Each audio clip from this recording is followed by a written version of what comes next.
If you look at the numbers behind incontinence in women, it's hard to believe just how big an issue it is. Incontinence affects more women than diabetes, breast cancer, and heart disease, but it doesn't get nearly the attention it deserves.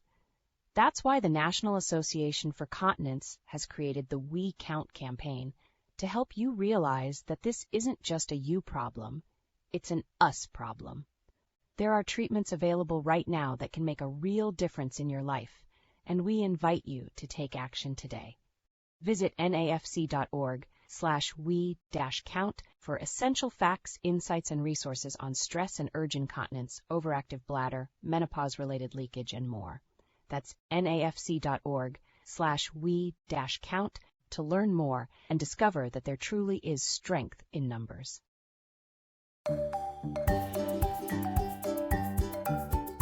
Welcome to Life Without Leaks, a podcast by the National Association for Continence. NAFC is America's leading advocate for people with bladder and bowel conditions, with resources, connections to doctors, and a welcoming community of patients, physicians, and caregivers, all available at nafc.org. Welcome back to another episode of Life Without Leaks. I'm your host, Bruce Cassover, and joining us today, as always, is Steve Gregg, the Executive Director for the National Association for Continence. Welcome, Steve. Thank you, Bruce. Looking forward to this today. This will be really interesting to get a men's perspective on some of the issues that we try to tackle on a daily basis. I know, I couldn't agree more. I mean, one of the things that we probably could all benefit from talking about more is men's health, not just as it relates to incontinence, but men's health in general. And I'm very excited that today's guest is going to be able to do just that. We have with us Mike Leventhal, who is the Executive Director for the Tennessee affiliate of the Men's Health Network, where he's responsible for coordinating programs across the southeastern United States with community-based organizations and faith-based groups and all sorts of groups like that to try and help promote the message of men's health. So welcome, Mike. Thank you for joining us. Thank you, Bruce, for having me on. Excellent. So before we get going, maybe you want to tell us a little bit about yourself. How did you get into this position and what is your role? Well, way back when I say way back, I mean 20 years ago, when I was a recent graduate of the University of Tennessee, I was doing an internship with a government relations and marketing firm in Knoxville, Tennessee. And the president of the firm had a connection with the Men's Health Network in Washington, D.C. He did some lobbying work in Washington. And they had dinner, and Bill, the person I was working with at the time, said, you know, there really needs to be some sort of men's health presence in Tennessee and in the Southeast. Have you ever thought about that? And they decided that they would make Tennessee the first state to have its official Men's Health Network chapter. And so we applied for some funds through a grant and received the funding. And what was going to be just a one-year operation going across the state of Tennessee, promoting men's health awareness and gathering data and research, turned into now a 21-year-long career for me. Wow. So I guess you could say you volunteered for that. I volunteered for it, and I made it my passion and my vocation. It's not just an occupation, it's a vocation. That is outstanding. So first of all, before we even talk about the Men's Health Network and what it is, when it comes to men's health in general, is that something that seems to be not spoken about commonly among, ordinary folks as much as it should be? I know that, for example, one of the very valid concerns about a lot of medical research is that it historically has often focused on men more than women. But I sort of get the sense that nowadays, a lot of the conversations are often very focused on women's health in ways that are not always focused on men. Am I just crazy? No, you're absolutely right. Oftentimes men's health is overshadowed, and men are to blame for that. Men typically do not like to talk about their health, their mental health. They sure as heck don't like talking about their physical health. And so from that standpoint, we're not doing ourselves a service by not speaking up about specific health issues that affect us as guys, especially as we get older. Why should healthcare providers pay attention? Why should hospitals market to men? It does sound familiar. You think of that sort of the stereotype of the stoic, quiet man who's just takes on whatever burden without having to talk about it or bringing it up. And certainly there is a sense of men being uncomfortable talking about feelings and emotions and other things related to mental health. Do you think that that's gotten worse because of COVID also? Oh, absolutely. Especially in the Southeast. It's interesting. I use the analogy men take care of their cars better than they take care of themselves. These guys, they drive around in their beautiful cars that sometimes they'll have a little click in the engine, or, just not running quite right. Where's the first place they take their vehicle? To the mechanic. But if they have a little stinger, if they're not feeling well, they have shortness of breath, something like that, they put off going to the doctor, oftentimes until it's too late. So that brings up the Men's Health Network itself. So maybe you could tell us a little bit about the organization and what its goals are, and how men can be aware of it and take advantage of what it has to offer. Absolutely. Well, Men's Health Network was started back in 1992 as a national nonprofit organization. And our mission is simple: it's to reach men and their families where they live, work, play, and pray. And how we do that is through health prevention messages and tools, screening programs, specifically prostate cancer screenings when available. We have educational materials and other resources, and advocacy opportunities. We also do a little bit of patient navigation as well. We have chapters and networks all across the country, partners all over the world. And our goals are to save the lives of men, reducing the premature mortality of men and boys, improve the physical and mental health of men, and most importantly is the work we do with women as the family's healthcare leader to reach men with our programs and messages. You said that women are the family healthcare leader, and that doesn't sound surprising at all. But maybe you want to talk a little bit more about that. I'm sure that there are a lot of people who will probably shake their head when they hear you talking about that, because it should sound familiar. Yeah, absolutely. Oftentimes, wives and mothers will drag their male loved ones into the doctor's office kicking and screaming. They're the ones who set the appointments. They do most of the shopping. They keep the trains running on time. And also, when it comes to medication protocols, men are notoriously bad about taking their medication as prescribed. And so they oftentimes depend on their female loved ones to make sure that they are taking their medications properly. So I guess there's also a message in there that if you happen to be a single man, that you probably need to be extra vigilant to take care of these things to make sure that you're keeping yourself on the right path as well. Well, Bruce, I'm sure you've heard that married men live longer, right? Absolutely, yes. There you go. Men need to be more self-reliant. Men need to be more independent, and they need to take better care of their health. Now, that's in reference to, the physical side of things, like, I have the pain here, or, I have this symptom there. But what about the mental health aspect of it? Yeah, that's huge. And as I mentioned before, men hate going to the doctor. They really hate going to the shrink. And so a lot of men are living their lives every day depressed, and manifest through anger, especially young men, boys. A lot of their depression manifests through anger and in violence. And that's why, in my opinion, and the opinions of many folks that we work with, that's why you see some of the high rates of violence, homicides in some of our major cities, because the boys, the men, the young men in these major cities are just depressed. They're unhappy and they feel like they have no future. And I guess some of that ties to sort of, I guess you'd say, toxic ideas about what it is to be a man and how men are supposed to act. Is that something that you guys are also dealing with as well? We just try to promote conventional masculinity, Bruce. For us, we have our own. I think everybody has their own concept of what it means to be a man and what masculinity is. And so what we just try to do is to make sure that guys are responsible for their health and for their family's health, and to be leaders and mentors and role models in our communities. Sounds like very laudable goals. So if I am, a person, I'm a man on the street, what do I do to take advantage of the Men's Health Network? First of all, where could I find you? Well, we're online, of course, at menshealthnetwork.org.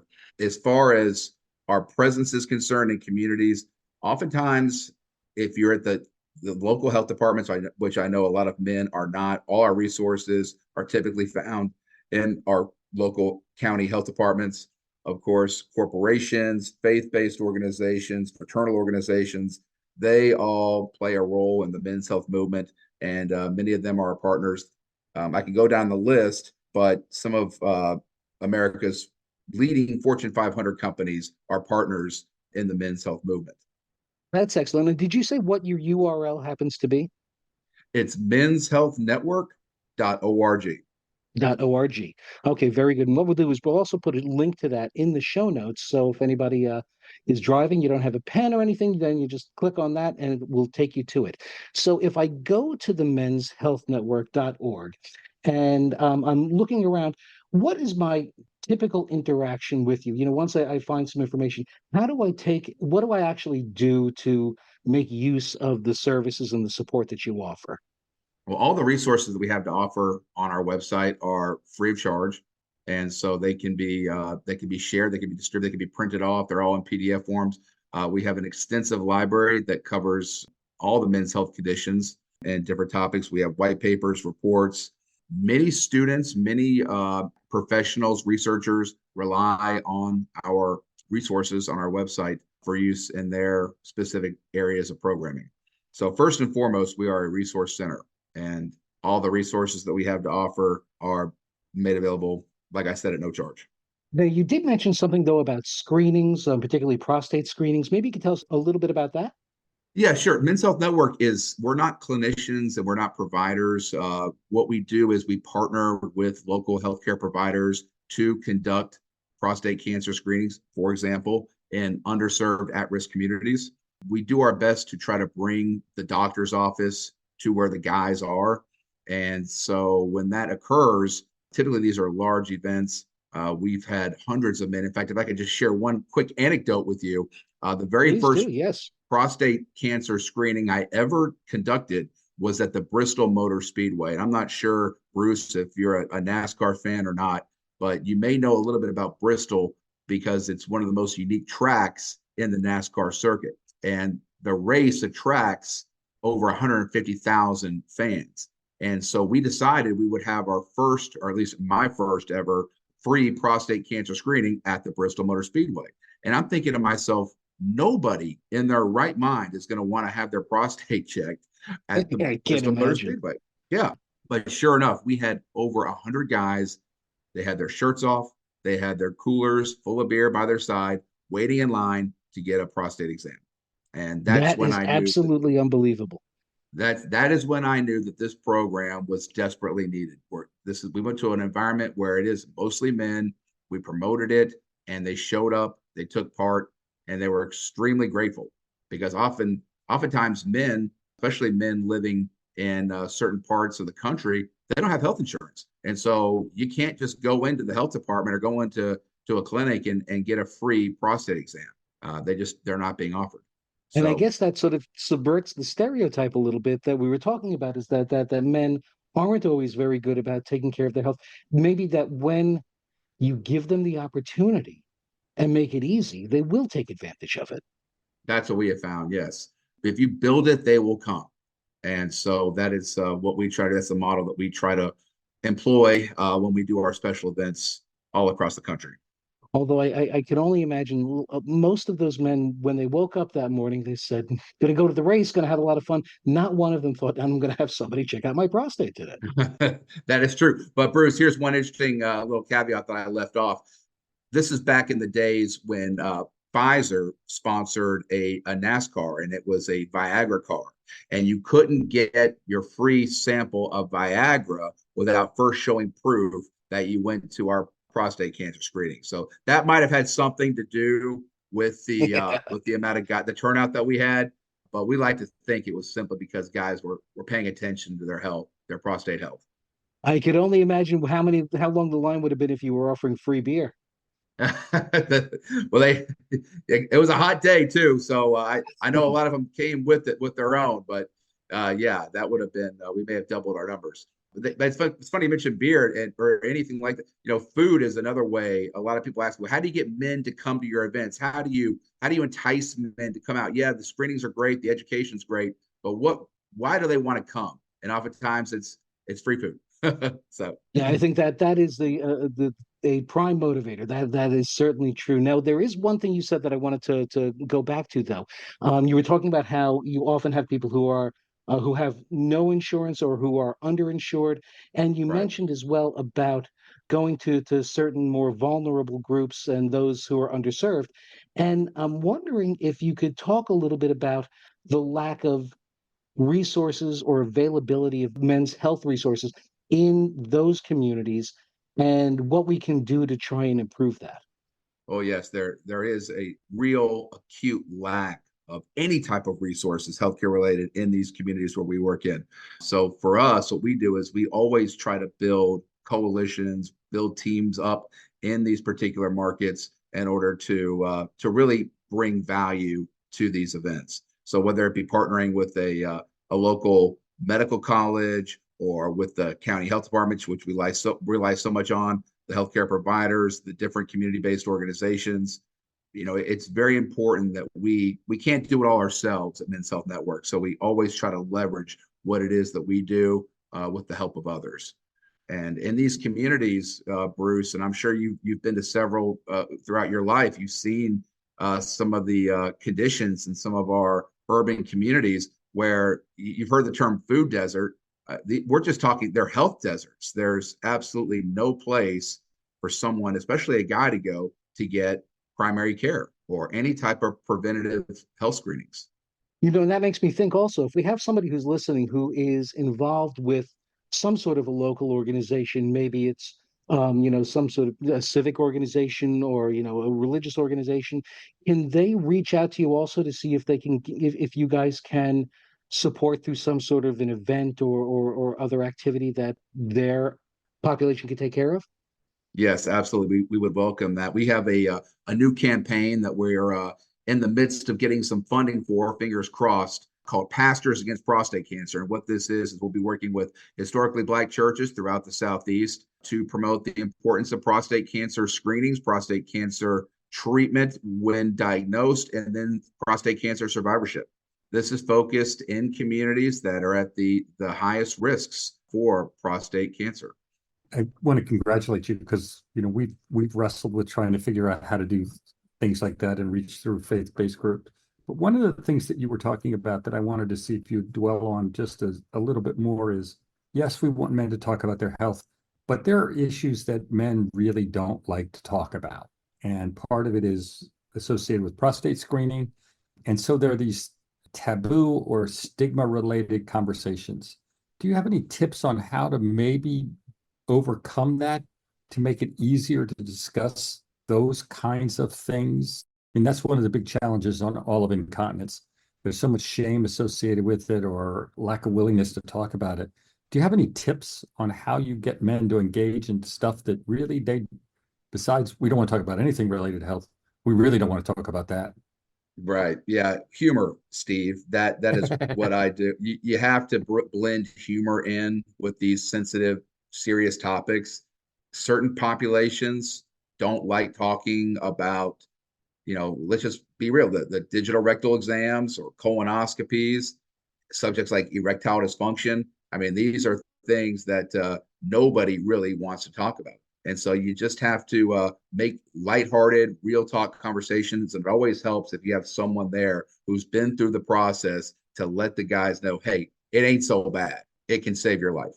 That's a good idea. One of the things that NAFC did recently, we've done it a couple times, is there've been events, community events that have nothing to do with health, and we sponsored outhouses and put signs on the outhouse. And what you get are people laughing and enjoying and thinking that, hey, that is something I ought to look into.